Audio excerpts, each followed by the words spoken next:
Collector పై పరువు నష్టం case వేస్తానన్నారు TTD మాజీ చైర్మన్ భూమన కరుణాకర్ రెడ్డి. తనని భూ కబ్జాదారుడుగా చిత్రీకరించే ప్రయత్నం చేశారన్నారు. తనపై చేసిన ఆరోపణలు నిరూపిస్తే నడి రోడ్డుపై తుపాకీతో కాల్చుకుంటారంటూ సవాల్ చేశారు.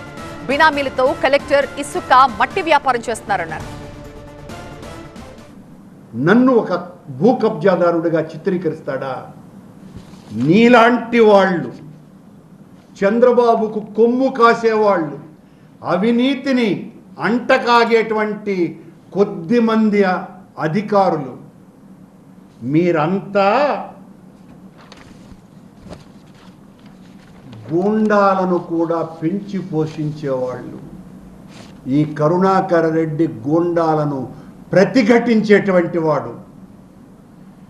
నువ్వు నన్ను గూండాగా రికార్డ్ చేస్తావా?